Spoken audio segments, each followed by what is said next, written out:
I don't want to toot my own horn too much, but Miami basically won the exact way that I laid out as their recipe for success.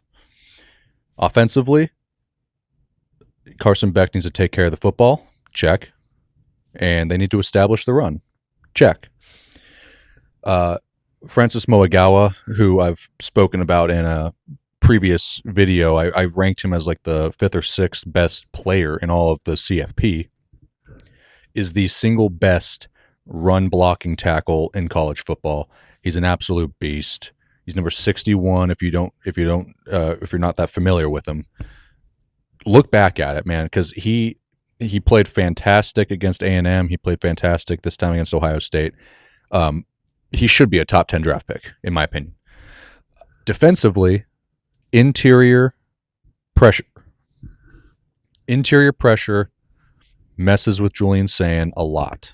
Julian Sand is not a scrub athlete, but he doesn't have the necessary athleticism to evade that type of pressure on a consistent basis. I said it in my preview video. The interior offensive line of Ohio State is not as good as the interior defensive line of Miami. Messidor and Bain wreaked havoc all night. And, they ended with 5 sacks. I think they only sacked Sand once in the second half, if I believe correctly. However, just pressure. The kid was under duress the entire time. And I think I mentioned also Keontae Scott was a name that I had mentioned. He had 2 sacks against A&M. He's one of their best, coverage defensive backs that the Hurricanes have.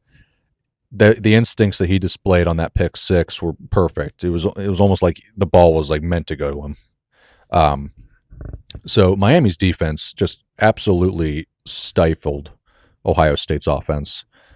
And defensively, Ohio State, that's the most that they have struggled against the run all year. And it's also the most points they've given up all year. I know that 7 of them were, even if you take the pick 6 away, they allowed 17 points. That's still the most points that they would have allowed all season, which does go to show how great their defense actually is. So I want to give all the credit in the world to Miami.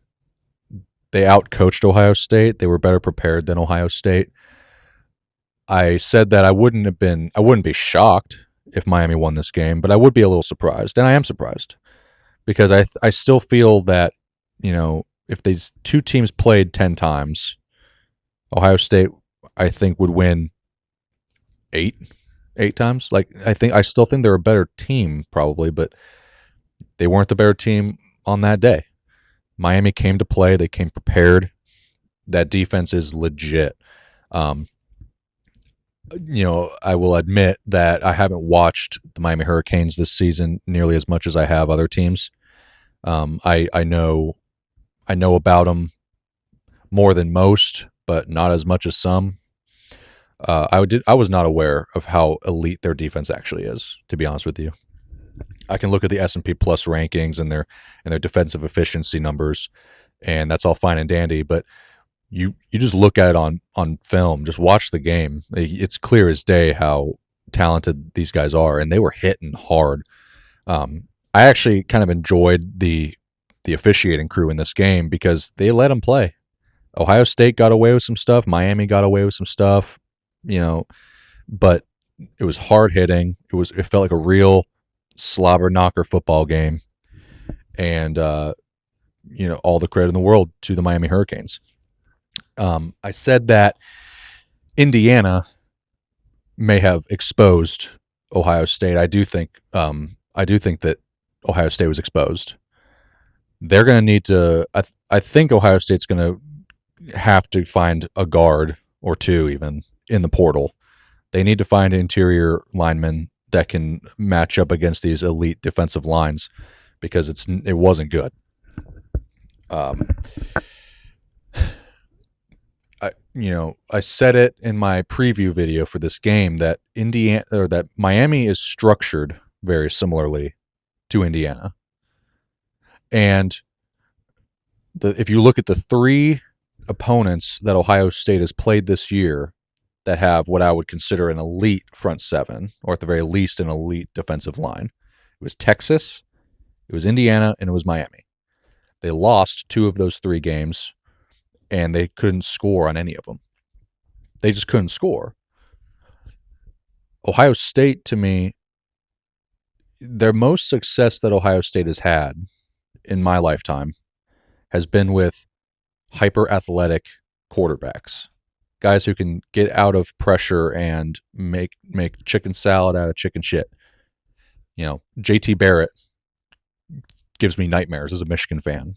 You know, he was the most insufferable dude to have to play against.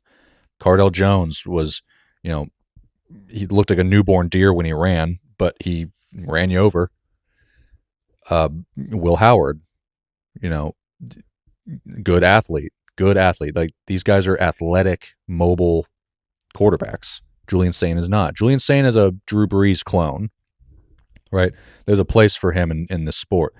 He is one of the most accurate college quarterbacks I've ever seen. Like, he puts the ball right where it has to be. So give him credit, but he's not big enough and he's not athletic enough to evade that type of pressure. So if you're going to have a quarterback like him, so be it. But your interior offensive line has to be better. You have to find some elite guards, maybe even a center. I'll have to kind of analyze their roster a little bit more to make like a kind of a definitive opinion, but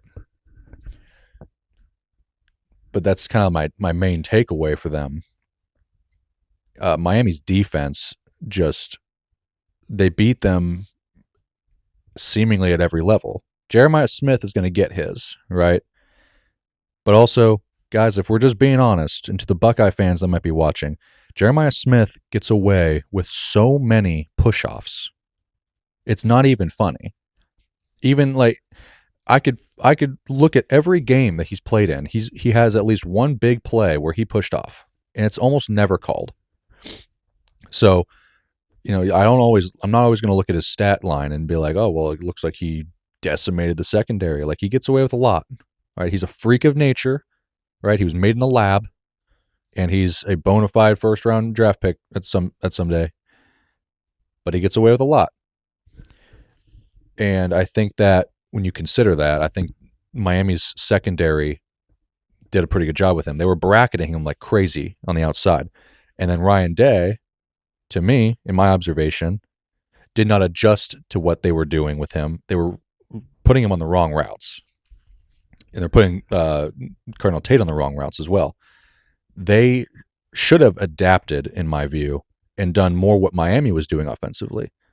Because the way the Ohio State's defense was playing was that they were playing to make sure that Miami did not, you know, have a major explosive plays on them. And so they're forcing Miami to have to play these long drives and these long drawn out multi-play drives, and you get chunk plays at a time. But that's what they were doing. The Miami Hurricanes won this game because they were more elite and more ready in the trenches on both sides of the ball. It's as simple as that. This Ohio State team has been one of the best or the best for a majority of the season. But it seems like the only guy on defense in this game who wasn't missing tackles and was kind of properly doing their job was Caleb Downs, who is also the best player in all of college football, regardless of position. So I do think Ohio State was exposed. I think that they're going to have a lot of work to do in the portal, in my opinion, when it comes to their offensive line, because you're losing some to the draft, but also some of these guys just aren't good enough to go up against these types of defensive lines. So I'm curious to see what they do. All kudos to the Miami Hurricanes. I picked them to lose this game 24-13, and they basically flipped it and said, F you to all the people that doubted them. So they are a real, legit championship threat now. I didn't think they were before this game. Even after the Texas A&M game, I didn't think Miami was going to be quite good enough to make a real run, but I'm eating crow. This Miami team is really good, and they're well coached. Mario Cristobal did a really good job of having these guys prepared and ready to go. And they hit, man. They're aggressive defense. They're really, really good. So kudos to the Miami Hurricanes, and we'll see what they do next time.